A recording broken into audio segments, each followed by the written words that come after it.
네, 안녕하십니까. 방금 소개받은 주택금융공사 인사부 인사운영팀 김재현 대리라고 합니다. 제가 오늘 발표드릴 내용은 여러분들께서 조금 관심이 있으실 수도 있는 채용 설명회에 대해서 이제 말씀을 드릴 거고요. 그렇기 위해서 간단하게 순서를 우선 저희 공사 소개 간단하게 말씀을 드리고, 두 번째로는 저희가 지금 상반기 채용을 진행을 하고 있기 때문에 그 프로세스에 대해서 짧게 설명을 해드리도록 하겠습니다. 네, 첫 번째로는 저희 공사 소개입니다. 왜냐하면 당연히 채용을 하고 여러분들이 이제 지원을 함에 있어서 당연히 저희 공사에 대해서는 기본적으로 알고 계셔야 이제 지원을 하실 수 있으실 거고, 뭐 면접이라든지 자소서 작성에 유리하실 거기 때문에 잠깐 넣어봤습니다. 네, 저희 공사 설립 목적은 간단하게 무슨 이제 법을 통해서 2004년 만들어진 지 얼마 안 된 기관입니다. 그리고 저희 공사가 하는 사업은 크게 4가지가 있는데, 사실 이 부분을 이제 길게 얘기할 수 있으면 길게 얘기할 수가 있지만, 이번 오늘 자리는 사실 저희 공사 소개가 메인이 아니기 때문에 간단하게만 말씀드리고 넘어가도록 하겠습니다. 우선 저희 공사에서 가장 큰 부분을 차지하는 정책 모기지 파트인데요. 여러분들 이제 집을 사시려고 하면은 이제 당연히 집값이 너무 비싸다 보니까 제가 가진 돈만으로는 당연히 살 수가 없습니다. 그러다 보니까 보통은 이제 은행에 가서 대출을 많이 받으시게 되는데, 그거랑 똑같은 사업을 저희 공사도 하고 있다라고 보시면 됩니다. 여러분들이 집을 사실 때 필요한 자금을 저희 공사가 대출을 해주는 사업이 정책 모기지 사업이고, 당연히 저희가 대출을 해주기 위해서는 그 자본, 대출을 해줘야 되는 자금을 조달을 해올 수 있는 수단이 있어야 되기 때문에 그 수단을 저희는 유동화 증권 발행으로 부르고 있습니다. 자, 저희가 우선 대출을 해주게 되면은 당연히 채무자로부터 원금과 이자를 받게 되어 있는데, 그 현금 흐름을 담보로 저희가 또 다른 채권을 발행을 해서 자금을 조달하신다라고 생각을 해주시면 될 것 같으세요. 그래서 크게 보면은 사실 정책 모기지랑 유동화 증권은 하나의 사업부라고 봐주셔도 무방을 할 겁니다. 그리고 세 번째로는 저희 주택보증사업이 있는데, 저희 아까 1교시 때 최영상 박사님께서 얘기해 주신 전세제도, 사실 전세제도가 제일 독특한 게, 정책 모기지 같은 경우에는 담보가 있습니다. 살 집을 담보로 은행이 돈을 빌려주는데, 전세는 사실상 담보가 없다라고 보시면 되세요. 그러다 보니까 은행 입장에서는 당연히 무엇을 믿고 빌려주느냐 라고 할 수 있기 때문에 그 사이에서 저희 공사가 보증을 서주게 됩니다. 네. 당연히 그러면 이제 은행 입장에서는 저희 공사가 발행한 보증서를 믿고 전세 대출을 원하는 채무자에게 이제 전세 대출을 해주는 시스템이라고 봐주시면 될 것 같고요. 마지막으로 주택연금 사업 같은 경우에는 아까 정책 모기지가 저희가 이제 집을 사기 위해서 대출을 받는 사업이라고 생각을 하시면은, 주택연금은 완전히 반대라고 생각해 주시면 됩니다. 이미 가지고 있는 집을 담보로 매달 일정 금액을 저희가 대출을 해주는 형식이라고 보시면 됩니다. 그렇다 보니까 은행 입장에서는 이제 가지고 있는 게 집밖에 없을 것이고, 그것도 이제 거기 살고 계신 분이 맨 나중에 사망을 하신 이후에 그 집을 담보로 이제 회수를 할 수 있다 보니까 은행 입장에서는 불확실성이 굉장히 큽니다. 언제 돌아가실지, 언제 이 자금을 회수할지 은행 입장에서 판단을 하기가 어렵기 때문에 대출을 잘 안 해주려고 하는데, 그때도 저희가 마찬가지로 주택보증과 마찬가지로 저희 공사가 보증을 서주게 됩니다. 그렇기 때문에 은행 입장에서는 저희 공사가 발행한 보증서를 담보로 주택연금 대출을 해준다라고 생각을 해주시면 될 것 같으세요. 그래서 이 4개가 저희 공사가 지금 수행을 하고 있는 가장 주요한 사업부이고, 이런 부분을 여러분들도 조금 이제 이해를 하시는 게 나중에 저희 공사 채용 이제 공고가 나올 때 지원을 하실 때 조금 유리하실 거라고 생각을 합니다. 그리고 저희 미션이랑 비전인데요. 여러분들 이제 뭐 3학년, 4학년 분들 많으실 테니까 이 기업, 저 기업 이렇게 원서 접수를 많이 하시다 보면은 항상 이렇게 홈페이지 보시면 미션이랑 비전이 있을 겁니다. 보면 항상 똑같은 얘기를 하고, 뭐 전문적인 사람을 원하고, 화합을 원하고, 뭐 창의력 있는 사람을 원한다. 뭐 다 똑같은 얘기를 한다라고 생각하실 수 있는데, 이게 생각보다 중요하다라고 저는 생각을 합니다. 왜냐하면은 채용이라는 것 자체가 이 회사가 필요한 사람을 뽑는 작업이기 때문에 어떤 사람이 필요한지는 가장 근본적으로 이 회사가 왜 설립이 되었고 어떤 사업을 하고 어떤 목표를 지니고 있는지에 좌지우지된다라고 생각을 하거든요. 그거를 표현을 해주는 게 이 미션과 비전이라고 생각을 해주시면 될 것 같으세요. 미션 같은 경우에는 말 그대로 회사가 설립된 목표입니다. 저희 회사가 왜 만들어졌느냐? 저희 회사는 주택금융의 장기적이고 안정적인 공급을 통해서 복지 증진을 위해서 설립이 되었고, 비전 같은 경우에는 이러한 미션, 저희 설립 목표를 달성하기 위해서 회사가 어디로 나아가야 되는가를 얘기를 해주고 있습니다. 국민의 주거 행복을 책임지는 지속 가능한 주택금융. 그렇기 때문에 저희 회사는 이 미션과 비전을 바탕으로 또 여러분들 홈페이지에 보시면 인재상을 저희가 다 공개를 해드리고 있습니다. 왜 우리가 이런 미션과 비전을 달성하기 위해서 어떤 사람을 저희가 원하는지, 그 부분을 이제 여러분들께서는 어떻게 보면은 다들 똑같은 얘기를 한다라고 생각할 수 있지만 다시 한 번 더 읽어보시고 내가 이 회사의 어떤 부분에 기여할 수 있겠다 생각을 해주시면 좋을 것 같으세요. 그리고 저희 공사 조직 구조입니다.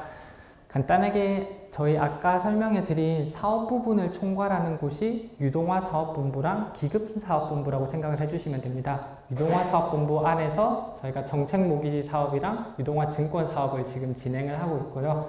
기금 사업본부 아래에서 아까 말씀드린 전세 보증이랑 주택연금 등을 관리를 하고 있습니다. 물론 이제 회사가 이런 사업만 하는 것이 아니라 뒷단에서의 그런 지원 업무도 많기 때문에 보시면은 뭐 기획조정실이라든지 재무회계부, 뭐 준법경영부, 정보보호부, 인사부, 리스크관리부 이런 것들도 저희 회사의 하나의 조직으로서 지금 작용을 하고 있습니다.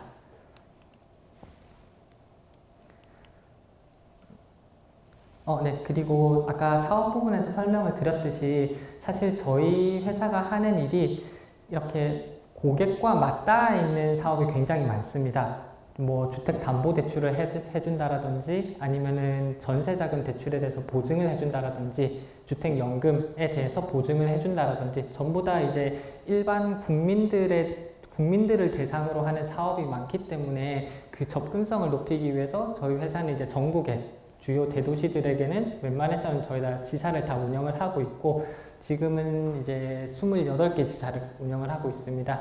인적 구성을 보시면은 본사는 이제 저희가 14년도에 부산으로 이제 내려왔고요. 그 본사의 55% 그리고 나머지 이제 전국 지사의 45%가 근무를 하고 있습니다. 남녀 비율을 보시면은 남녀가 지금 6대4인데 사실 이제 최근 채용 기수들을 그런 이제 트렌드를 보게 되면 사실상 거의 5대5라고 생각을 해주시면 될 것 같습니다. 그리고 채용 현황입니다. 저희 이제 2018년부터 뭐 17년, 18년부터 이제 사실상 이제 주택 금융시장에 대한 이제 정책적인 이제 수요가 많아지다 보니까 그러다 보니까 저희가 이제 채용 인원이 계속 늘어나고 있는 추세였고요. 사실 이 채용 인원이라고 하는 게 저희 공사가 원한다라고 해서 받아올 수 있는 건 아닙니다. 저희 상위 기관인 기획재정부라든지 금융위원회의 승인이 당연히 필요한 사항이고요. 그리고 저희 회사 내의 휴직자, 퇴직자 이런 비율들을 종합적으로 고려를 해서 정해지는 인원이라고 보시면 될 것 같습니다. 올해 저희가 아마 채용 예정인 인원은 55명인데 지금 현재 상반기 채용으로는 저희가 지금 30명을 공고를 올렸습니다. 그래서 아마 하반기에는 25명 내외로 저희가 채용을 진행할 것으로 예상이 되고요.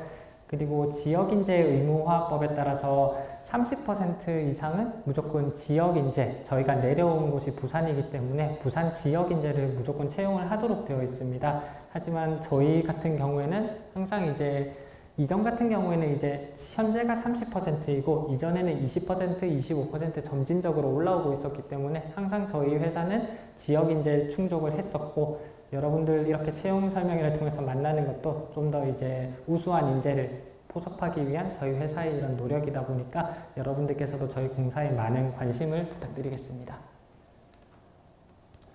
그리고 현재 상반기 채용 계획에 대해서 간단하게 알려드리겠습니다. 채용 계획에 앞서서 제가 다시 한 번 더 저희 인재상을 넣어드린 거는 아까 미션과 비전을 얘기한 거랑 똑같은 내용입니다. 저희 공고문에 항상 보시면은 서류 전형, 면접 전형을 어떻게 평가할 것인가에 대해서 저희는 항상 얘기를 합니다. 인재상을 기반으로 평가를 하겠다. 왜냐하면은 아까도 말씀드렸지만 결국 저희 공사가 필요한 사람은 저희 인재상에 부합하는 사람이라는 겁니다. 그렇기 때문에 여러분들도 그냥 흩어 지나가지 마시고 한번 이제 정확하게 읽어보시고 내가 어떤 부분에서 공사의 어떤 사업 부분에 기여를 할 수 있을까에 대해서 고민을 하신 다음에 지원을 하시게 되면 좀 더 좋은 결과를 얻을 수 있지 않을까 생각을 하고 있습니다. 그리고 특히 이제 이런 인재상이 더 중요해진 이유가 최근 채용 이슈가 블라인드 채용으로 많이 바뀌고 있습니다. 뭐 성별, 학력, 연령, 지연 이런 것들은 전혀 지금 쓸 수 없도록 되어 있다 보니까 채용을 하는 회사 입장에서도 더더욱 저희가 원하는, 회사가 원하는 모습, 회사가 원하는 인재상을 더 찾을 수밖에 없습니다. 특히 이제 저희 회사 같은 경우, 저희 공사 같은 경우에는 공공기관 최초로 공정 블라인드 채용 우수 기간을 3년 연속으로 수상하고 있고 장관상을 이제 수상을 하고 있습니다. 특히 저희 회사 같은 경우에는 보시게 되면은 뭐 도입된 지는 얼마 되지 않았지만 매 전형별로 이제 본인 점수와 등수, 커트라인 이런 것들 다 공개를 해드리고 있고요. 그리고 이제 합격자 발표를 할 때마다 평가 항목별로 이제 지원자의 점수 그리고 평균 점수를 비교를 해드려서 어떤 부분에 있어서 지원자가 좀 더 잘했고 어떤 부분에 있어서는 평균보다 좀 더 이제 미달했는지를 저희가 다 공개를 해드리고 있습니다. 지금 현재 저희 상반기 일정입니다. 지금 서류 접수는 사실상 마감이 되었고요. 그러다 보니까 제가 여기서 좀 더 주안점을 두고 설명을 해드릴 것은 작년 대비 저희가 바뀐 게 뭔지를 좀 더 초점을 맞춰서 설명을 해드리도록 하겠습니다. 왜냐하면 저희가 빼거나 추가한 것들은 결국에는 저희가 필요에 의해서 좀 더 강화를 하거나 저희가 필요한 사람을 위해서 이걸 제도를 조정한 것이기 때문에 그 부분을 위주로 설명을 드리게 되면은 저희는 원래 코딩 시험이 없었는데 IT 직렬 같은 경우에는 저희 일반 이제 행정 직렬과 마찬가지로 동일하게 모여서 시험을 쳤었는데 코딩 시험을 저희가 도입을 했고요. 그리고 필기 전형과 면접 전형 사이에 저희가 온라인 AI 면접을 넣었습니다. 이 부분은 사실 당락에, 합격 당락에 영향을 주거나 점수화되는 것은 아니고요. 저희가 이번에는 저희가 어떻게 보면 시범적으로 인성검사라든지 역량검사를 일정 부분 AI 면접으로 대체를 하고 한번 시도를 해보고 있다고 생각을 해주시면 될 것 같습니다. 그리고 상반기 선발 예정 인원인데요. 보시면은 비수도권 같은 경우에는 저희가 일정 부분 할당을 줘서 뽑도록 되어 있기 때문에 회사 입장에서는 항상 양질의 인재를 얻기 위해서 이렇게 많은 노력을 하고 있으니 여러분들께서도 많은 지원을 해주시면 감사하겠습니다. 그리고 뭐 저희가 당연히 블라인드 채용을 하고 있기 때문에 뭐 어떠한 제한도 없습니다. 지원하실 때 학력, 연령, 성별 당연히 제한이 없고 채용 절차를 간단하게 말씀을 드리면 여느 기관이랑 거의 유사합니다. 저희 보시게 되면은 서류 전형하고 필기 전형 그리고 이번에 필기 전형에서는 IT 직렬 같은 경우에는 코딩 시험을 저희가 새로 도입을 했고요. 그리고 필기 시험이 끝나면 인성 면접 중에서 AI 면접을 통해 저희가 인성과 역량 검사를 추가로 도입을 했습니다. 그게 끝나게 되면 이제 1차 면접에 들어가고 그 다음에 2차 면접을 저희가 실시를 할 예정입니다. 그리고 또 하나 주요하게 저희가 바뀐 부분 중에 하나가 대졸 부문 필기 전형 같은 경우에는 저희가 원래는 논술, 약술을 같이 넣었었는데 이번에는 논약술을 아예 보지 않고 전부 다 객관식으로 운영을 하기로 지금 변경을 했습니다. 좀 더 많은 지원자들에게 어떻게 보면 논약술이라는 게 그런 채점자와 이제 시험을 치는 사람 간에 어떻게 보면 비대칭성이 있을 수 있기 때문에 좀 더 여러분들에게 객관성을 보장하고 좀 더 허들을 낮추기 위해서 저희가 이제 객관식으로 다 변형을 했습니다. 그리고 서류 전형 같은 경우에는 뭐 여러분들 아시는 자소서입니다. 뭐 직무 능력 기술서, 적성 기술서 뭐 이렇게 되어 있지만 자소서를 얘기하고 있는 거고 아까도 얘기했지만 결국에는 저희 공사가 뽑고자 하는 사람 인재상을 기반으로 여러분들이 한번 우리 공사의 인재상에 맞는 나의 모습이 뭐고 장점과 강점이 뭔지 단점이 뭔지 이런 것들을 고민을 해보시면 좋을 것 같습니다. 그리고 필기 전형은 아까 말씀드린 대로 전공은 전부 다 객관식으로 저희가 출제를 해드릴 예정이고 이제 금융, 경영, 경제, 상식도 같이 보고 있습니다. 뭐 전공시험 출제 범위 같은 경우에 저희가 매년 항상 공개를 해오고 있었기 때문에 크게 변하는 부분은 없습니다. 경영 같은 경우에는 일반 경영학, 재무관리, 회계, 그리고 경제는 미거시, 국경화폐금융론, 법 같은 경우도 민상법, 소송법 이런 식으로 저희는 꾸준히 이제 거의 유사한 범위 내에서 출제를 하고 있기 때문에 참고를 해주시면 좋을 것 같습니다. 그리고 면접 전형인데요. 이 부분도 저희가 굳이 비고란에 계속 인재상에 부합하는 인재를 채용하겠다라고 넣어놓은 공고도 그렇고 옆에 보시게 되면은 사실 저희가 면접이 많습니다. PT 면접도 있고 심층 면접도 있고 토론 면접도 있는데 각 면접별로 저희 회사가 보고 싶어 하는 모습이 다 있습니다. 그거를 저희는 다 공개를 해드리고 있고요. PT 면접 같은 경우에는 보시면 검증 역량의 지식, 논리성, 기획 발표력을 보겠다라고 하고 있고 심층도 공사 이해도, 직무 능력 등등과 같이 저희 공사 같은 경우에는 인재상에 부합하는 사람인지에 대해서 평가를 하기 위해서 다각도로 평가하기 위해서 이 면접 분야에서는 이런 모습을 보겠다라고 저희가 다 얘기를 해드리고 있으니까 한 번 더 자세히 읽어보신 다음에 준비를 해주시면 더 좋은 결과가 있을 것 같습니다. 우대상 같은 경우에 사회 형평적 채용을 위해서 저희가 뭐 보훈, 장애인 뭐 이런 분들에 대해서 가점을 드리고 있습니다. 그리고 전문 자격증에 대해서도 가점을 드리고 있는데요. 변호사라든지 CPA, 계리사 같은 경우에는 서류에서는 저희 만점에 8%, 필기는 저희가 면제를 해드리고 있습니다. 그리고 세무사, 노무사, 정보보안기사는 서류, 필기 전부 다 만점에 5%를 드리고 있고 미국 CPA, AI CPA랑 CFA, FRM 최종 합격자들에 대해서는 서류와 필기 전부 다 만점에 3%를 드리고 있습니다. 그리고 좀 더 여러분이 관심을 가지면 좋을 것 같은 게 저희 인턴, 이제 체험형 인턴도 저희가 지금 상하반기에 나눠서 이제 1년에 2번씩 채용을 하고 있는데 이 체험형 인턴분들 중에서 우수 인턴으로 뽑히시게 되면은 그 다음 전형에, 그 다음 이제 종합직 채용에 대해서 저희가 가점을 드리고 있습니다. 서류 전형과 면접 전형에 대해서 만점에 5% 가점을 부여를 해드리고 있고 사실 이 부분은 뭐 현재 지금 하시고 계신 체험형 인턴 분들이 상반기 체험형 인턴 분들이신데 뭐 어떤 얼마를 우수 인턴으로 하고 그 다음 채용에 어떤 이제 가점을 줄지는 아직 확정되진 않았지만 일단 상반기 기준으로는 저희가 서류와 1, 2차 면접에서 만점에 5%를 주고 있다라는 걸 아시면 좋을 것 같습니다. 뭐 이 부분도 여러분들이 조금 궁금해 하실 부분일 수도 있는데 뭐 연봉 같은 경우에는 대졸 수준은 이제 보통 이제 1년차 같은 4,300이고 4,300씩 주고 있는데 저희는 이거는 이제 기타 이제 시간의 수당이라든지 법정 수당 등을 제외한 내용입니다. 그리고 여기에다가 2월, 7월에 각각 한 번씩 성과급이 나오고 있고 그리고 1년차가 지나게 되면 저희가 직무급이 한 500만 원 정도가 더 붙어서 한 4,800만 원 정도 기본 연봉이라고 생각을 해주시면 될 것 같습니다. 그리고 부서는 저희가 아까 보셨듯이 전국에 저희가 지사가 있기 때문에 우선 순환근무가 기본입니다. 2년을 한 부서에서 근무하고 이동을 하는 것이 원칙이고 이때 이동을 함에 있어서 개인의 그런 희망이라든지 뭐 고충사항 그런 것들을 종합적으로 반영해서 인사부에서 결정을 하고 있습니다. 그리고 이외에 입사하시고 난 이후에도 뭐 예를 들어 대학원, 야간 대학원을 가신다든지 로스쿨이라든지 이런 것들은 학비 지원을 저희가 해드리고 있고요. 그리고 전국에 지사가 있고 순환근무를 하다 보니까 연고지가 전혀 없는 곳에 발령을 받을 수도 있습니다. 그럴 때를 대비해서 저희가 인차 사택이라든지 지역별 합숙소는 다 제공을 해드립니다. 뭐 그 이외에 뭐 복지 포인트, 뭐 콘도, 체력 단련실 이런 것들은 기본으로 다 제공을 해드리고 있습니다.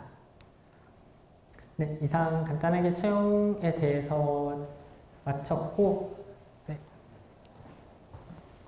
참, 네, 저희 마이크를 저희 팀장님에게 넘기도록 하겠습니다. 네.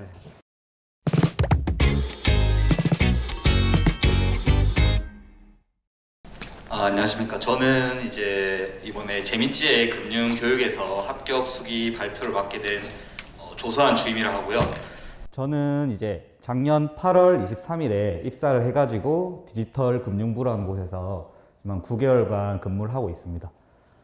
저도 이러한 강의들을 많이 다녀봤고 채용 설명회를 많이 다녀봤는데 제가 개인적으로 저한테 가장 와닿았던 거는 이제 선배님들이 해주는 말씀이라든지 진짜 취업 준비 생활에 있어서 정말 그분들이 힘들었던 과정, 그리고 노력했던 그런 과정들이 저한테는 정말 절실하게 와닿더라고요. 그래서 저도 오늘 거기에 최대한 포커스를 맞추고 한번 해보려고 합니다. 그러면 시작을 한번 해보겠습니다. 오늘 크게 이제 필기 전형, 면접 전형, 그리고 이제 여러분들이 이제 장기간 레이스가 될 이제 취업 준비 과정에서 어떠한 마인드를 가지고 임하면 좋을지 그러한 과정들 한번 설명해 보면서 오늘 강연을 시작하겠습니다. 일단 서류 전형을 제가 뺐는데 지금 당시에 서류 전형이 이미 끝난 상태라서 오늘은 이 1번, 2번 필기 면접에 집중을 한번 해보도록 하겠습니다. 우선 제가 여기에는 별도 기입을 하지 않았는데 객관식, 주관식 저 크게 두 가지로 나눠놨는데 우선 이 앞에 병행돼야 될 것이 바로 이제 기본서 회독이라고 저는 생각을 하거든요. 저는 이제 경제 직렬로 응시를 했는데 여기 이제 뭐 법 직렬도 계실 거고 경영 직렬도 계실 것 같은데 요즘에 근데 이제 금융공사 그리고 특히 금융공기업에 관심 있는 대학생들이 많아서 타임이라든지 뭐 블로그 같은 데를 참고하시면 많은 필기 수기가 있기 때문에 오늘 제가 경영 법 직렬까지는 설명을 못 드리지만 해당 직렬에 해당되시는 분들은 이제 그런 사이트를 참조하시면 아주 좋을 것 같습니다. 그래서 저는 오늘 경제학에 대해서 한번 설명을 해보겠습니다. 저는 우선 객관식 공부를 하기 전에 일단 기본서를 한 5회독 정도를 했던 것 같습니다. 그 과정이 저는 6개월이 걸렸거든요. 그 6개월 과정 동안 정말 자존감이 많이 떨어졌어요. 왜냐하면 처음 하는 학문이고 그리고 예를 들어 미시경제학을 끝내면 거시경제학을 다 까먹어요. 그리고 거시경제학이 끝나면 미시경제학을 또 까먹어요. 그 다음에 국제금융학을 하고 있으면 미것이 다 까먹습니다. 하지만 이거는 이제 어쩔 수 없는 거고 경영학도 마찬가지일 거예요. 일반 경영을 끝내면 재무관리가 기억이 안 나고 재무관리 다 끝내시면 회계학 기억이 안 나실 거예요. 그 과정에서 너무 힘들고 진짜 지치실 거라고 생각을 하는데 제가 이게 조금씩 회복됐던 게 언제였냐면 한 3개월이 지나니까 내용이 기억이 나고 이제 이해가 되더라고요. 그러면서 점점 제 자신감도 생기고 그래서 그 과정을 좀 잘 극복하셨으면 좋겠고 저는 그래서 20년 1월에 시작해서 6월까지는 계속 기본서만 봤던 것 같습니다. 그 과정이 끝나고 나서 이제 경제학의 경우 이제 CPA라고 이제 공인회계사 문제집을 사서 미시 거시 문제집을 이제 한 3회독 이상 했고요. 그 과정에서 이제 뭐 오답 노트도 하고 이제 틀린 문제를 계속 반복해서 풀었습니다. 그리고 이제 다시 돌아가서 만약에 틀린 문제를 보면 해당 개념을 다시 기본서에서 찾아보고 그런 학습들을 계속 반복을 했고요. 제가 금융상식을 넣어놨는데 이걸 넣어놓은 이유는 주택금융공사 채용 과정에 금융상식이 들어가기 때문이거든요. 근데 이제 금융상식을 제가 봤을 때 평소에 책을 사서 하실 필요는 저는 개인적으로 없다고 봅니다. 그게 금융상식이라는 게 금융은 계속 변하고 경제 현상은 매번 변하기 때문에 그 수치들이 매번 바뀌거든요. 그래서 그 책은 이제 1년만 지나도 사실상 엄청 올드해져 버리는 그런 경향이 있기 때문에 그래서 저는 여러분들에게 진짜 추천드리고 싶은 게 신문을 진짜 하루도 안 빼고 읽으셨으면 좋겠어요. 저는 1년 반 정도 취업 준비를 했는데 쉬는 날은 있어도 신문을 안 읽는 날은 없었습니다. 그래서 경제신문을 저는 이제 종이 신문으로 구독을 해가지고 매일 읽었습니다. 공부하다가 이제 좀 힘드시면 1시간에서 1시간 반 정도 투자하셔가지고 읽으시면 가장 가성비 좋은 금융 교육이 되지 않을까 저는 생각을 하거든요. 특히 제가 주택금융공사 시험을 2번 응시를 했었거든요. 20년, 21년에 응시를 했었는데 20년에 기억나는 문제가 한국의 기준금리가 얼마냐 이런 문제였습니다.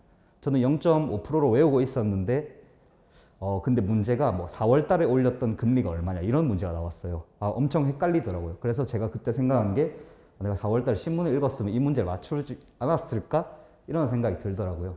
그리고 작년 금융상식 문제도 법정 최고금리가 이번에 몇 프로로 인하되는지 이제 객관식 문제가 나왔어요. 그때는 이제 문제를 맞췄는데 그게 신문에서 한 2주 전에 읽었을 때 나왔거든요. 그래서 저는 만약 주택금융공사 금융상식을 준비하신다면 평소에는 신문을 계속 읽으시고 이제 채용이 다가오면 이제 뭐 서류 전형을 합격을 하시면 이제 뭐 경제직렬의 경우 분들은 이제 이런 책을 사셔가지고 경영학을 별도로 공부하시고 혹은 이제 경영 직렬로 치실 분들은 이제 경제학이 잘 안 돼 있으시니까 같은 문제집을 사셔서 경제학만 별도로 공부하면 될 것 같습니다. 그리고 이제 금융 상식이 이제 전공 시험이긴 하지만 이제 그렇게 깊은 금융 상식을 요구하지는 않기 때문에 그 뭐 회계학, 경제학을 푼다든지 경영분들이 그런 것은 이제 가성비가 그렇게 썩 좋지 않은 학습 방법이라고 생각을 하고요. 그 다음에 이제 전 이렇게 이제 객관식 공부를 또 한 6개월 정도 진행을 했어요. 그러면 이제 20년 6월부터 한 20년 겨울까지 그렇게 공부를 했고요.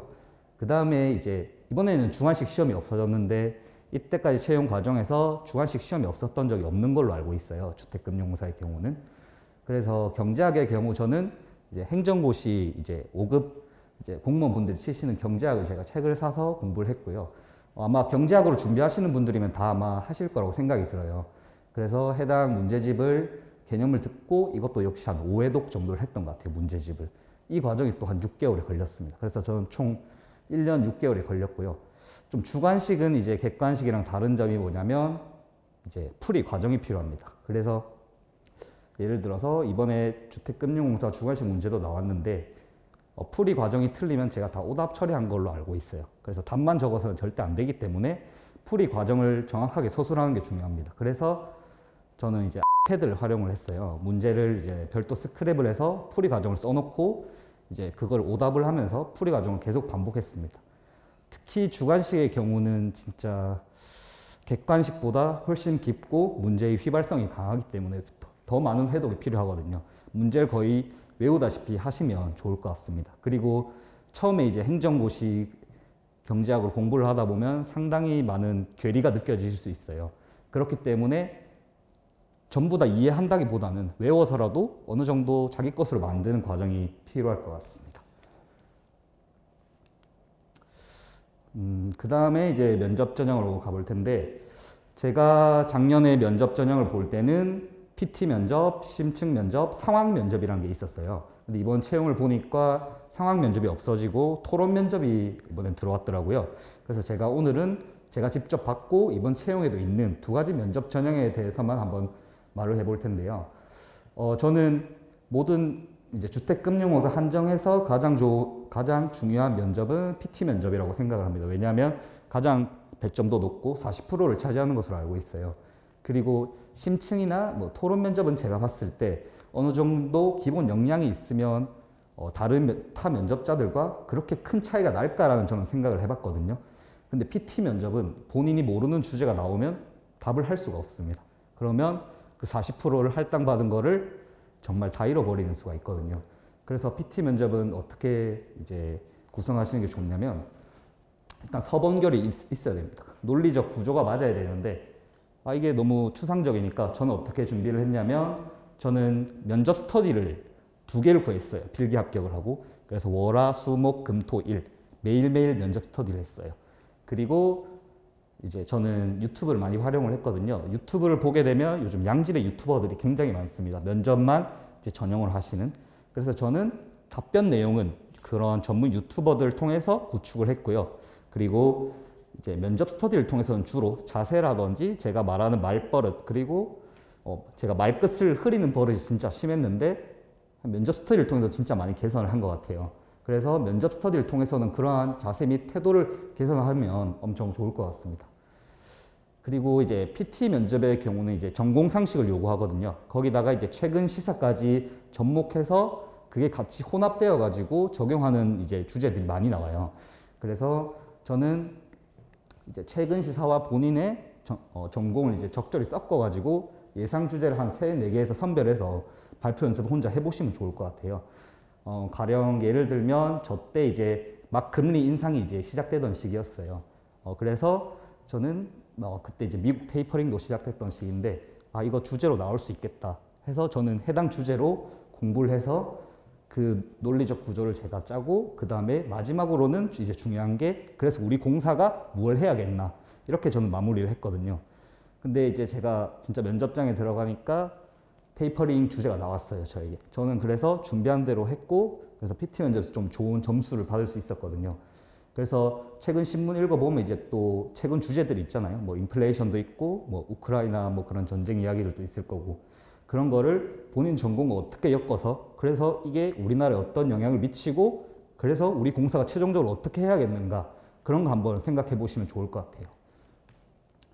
그리고 하나 더 말씀드리고 싶은 거는 이제 저는 이제 논리라는 게 사실 남들과 차별성을 가지려면 수치화하는 게 좋다고 생각을 합니다. 예를 들어서 지금 주택금융공사가 하려고 하는 게 이제 전환대출을 하려고 해요. 지금 워낙 고금리다 보니까 변동금리에 노출된 분들이 많거든요. 그래서 그분들을 구제하고자 저희가 이제 전환대출을 하려고 하는데, 근데 왜 해야 되냐, 이게 이제 구체적 근거가 있어야 되는데 그 근거를 전 수치로 들면 굉장히 좋다고 생각을 합니다. 그냥 단순히 금리가 인상돼서 서민 구해야 된다, 이게 아니고 이제 우리나라 주택담보대출 받는 사람 중 변동금리에 노출된 사람의 비중이 이 정도인데 이분들을 구제하지 않았을 시 우리가 그분들이 직접적으로 겪는 피해가 어느 정도 수치인지 따라서 우리는 어느 정도 공급 금액을 공급해야 하는가, 이런 걸 이제 논리적으로 구축하시면 좋을 것 같아요. 그래서 저는 그게 할 수 있는 가장 좋은 방법이 수치화라고 생각을 합니다. 그리고 이제 심층 면접인데, 심층 면접의 이제 평가 기준을 보면 이제 자기소개서를 통한 이제 직무 적합성 판단이라고 되어 있습니다. 그래서 본인 자기소개서 정독이 한 10회 이상 필요하다고 보거든요, 저는. 본인 자기소개서 읽으면 정말 보잘것없을 때가 많을 수 있어요. 저도 제 걸 다시 읽고 제가 이런 말을 썼나 놀랬을 정도로 제가 주워 담을 수 없는 말들을 많이 했었어요. 그래서 저는 그걸 10회 이상 읽고 허점이 있는 부분에 대해서 이제 예상 질문을 만들어 보고 그런 과정을 계속 거쳤거든요. 이때 또 이제 중요한 게 면접 스터디라고 생각을 하는데, 면접 스터디원들에게 자소서를 돌리세요. 서로 돌려서 예상 질문을 뽑아달라고 합니다. 그럼 예상 질문이 한 40개는 넘게 나오거든요. 그러면 본인 자소서에 대한 그 예상 질문은 거의 구성이 된다고 봅니다, 저는. 그 다음에 제가 심층 면접에 가서 조금 당황했던 게, 저는 자소서 기반으로 엄청 답변을 준비해 갔는데 인성적인 질문이 너무 많이 나왔어요. 그래서 저는 사실상 준비한 거를 한 2-3개밖에 답변을 못 했거든요. 그래서 심층 면접이 자기소개서 기반이라고 되어 있지만 직무 적합성이란 말도 있기 때문에 아마 인성 질문이 많이 포함될 수 있어요. 예를 들어서 이제 자기소개서를 읽고 본인은 뭐 창의적인 경험을 많이 했는데 뭐 그러한 경험을 우리 공사에 어떻게 활용하겠나, 뭐 이런 질문들이 들어올 수도 있거든요. 그래서 그런 질문들도, 즉 최종 면접에서 보는 인성 면접 질문들도 준비를 해 가셔야 된다고 저는 봅니다. 그 다음에 또 여기서 이제 강조드리는 게 바로 신문 읽는 건데, 이제 면접 준비하시다 보면 사실상 필기 공부라든지 다른 공부에 병행이 힘드실 거예요. 그것만 하셔야 되기 때문에. 근데 그 와중에 저도 신문은 계속 좀 읽으라고 말씀을 드리고 싶은 게, 제가 최종 면접에서도 최근 시사에 대한 질문을 받았었어요. 지금 수도권 이제 과밀한 현상이 있는데 이런 걸 어떻게 해소하면 좋겠나. 그래서 저는 거기서 활용했던 게 이제 신문에서 읽었던 내용들을 활용을 많이 했거든요. 그게 정말 도움이 많이 됐던 것 같습니다. 그리고 이제 마지막으로 이제 이건 제 주관적인 이야기고 여러분들이 공부하시면서 이제 마인드셋은 찾아가면 된다고 생각을 합니다. 이제 저는 하루 최소 공부 시간 8시간 이상은 돼야 된다고 생각을 합니다. 왜냐하면 저희 앉아 계신 직원분들이나 저나 이제 법정 이제 휴게 시간 1시간을 제외하면 8시간 일을 하거든요. 그러면 취업 준비생 입장에서도 8시간은 공부를 해야 되지 않을까 저는 생각을 해요. 그래서 이 공부 시간은 저는 순수 공부 시간이고요. 화장실 가는 시간 빼시고 이제 뭐 카톡 하는 시간 빼시고 뭐 쉬는 시간 다 빼시고 8시간 말씀드리는 거. 그래서 제 하루 일과는 이제 7시에 일어나서 오전에 한 3시간 공부를 했던 것 같아요. 그리고 낮에 점심 먹고 낮에 3시간 반 하고 저녁 먹고 오후에 4시간 하고, 그럼 10시간 정도가 채워졌거든요. 그러한 생활을 한 1년 반 정도 반복을 했던 것 같습니다. 그러면 이렇게 말씀하실 수가 있는데, 그런 식으로 매일 그렇게 하면 슬럼프가 찾아오지 않겠니? 그건 당연하신 말씀이라고 생각을 하거든요. 누구나 힘들고 누구나 진짜 자존감도 진짜 많이 떨어지실 거고 정말 힘든 과정인데 저도 왔었고, 저는 그래서 이거를 최대한 빨리 털어내는 게 중요하다고 생각을 해요. 제 친구들 중에 보면 슬럼프가 너무 길어져서 한 달 넘어가는 친구도 있고 길게는 2-3개월도 있고, 그래서 저는 이러한 과정이 올 때 저는 2-3일 만에 털어내려고 했어요. 그래서 깔끔하게 2-3일 쉬어버리고, 그 쉴 때 저는 뭘 했냐면 주로 이제 가족이랑 친구를 만나거나 했어요. 그냥 집에 혼자 침대에 있거나 그냥 도서관에 가만히 앉아 있거나 이런 것보다는 이제 대화를 하는 게 저는 중요하다고 생각을 해요. 이제 너무 대화를 안 하다 보면 사람이 자신감도 없고 말하는 방법도 정말 까먹어버릴 정도가 되거든요. 그래서 너무 도서관에만 갇혀 계시지 마시고, 그래서 제가 약간 추천드리는 게 필기 스터디나 약간 논술 스터디 있잖아요. 그런 거 하나 구하셔가지고 주 1회 정도 활용하시면서 공부도 하시고 약간 리프레시도 하시는 그러한 매개체로 쓰시면 좋을 것 같거든요. 그리고 제가 이제 마지막으로 드리고 싶은 말씀은 이제 정말 저도 1년 반간 준비하면서 이제 많은 걸 겪었고 너무 많이 힘들었거든요. 그래서 근데 최소 공부 시간은 무조건 지키셔야 된다고 저는 봅니다. 그 과정에서 여러분들만의 공부 방법이 생길 거라고 보거든요. 예를 들어서 뭐 오전에는 나는 개념 공부를 하겠다. 오후에는 심화 문제를 풀겠다. 이런 것들이 정립이 되실 거예요. 그게 이제 순수 공부 시간이 채워지면 그런 효율성들이 발현된다고 저는 생각을 하거든요. 그래서 그러한 부분들 명심을 하시고 이제 공부를 꾸준히 하셨으면 좋겠습니다. 이제 슬럼프에 안 빠지시고, 그 다음에 또 강조드려서 죄송한데 신문은 하루도 빼지 않고 읽으시면 정말 필기 전형이건 면접 전형이건 자소서 전형에 정말 도움이 저는 많이 될 거라고 그 부분은 제가 확신할 수 있습니다. 제 강의는 여기까지고요. 이제 Q&A 시간을 한번 가져보도록 하겠습니다. 들어주셔서 감사합니다.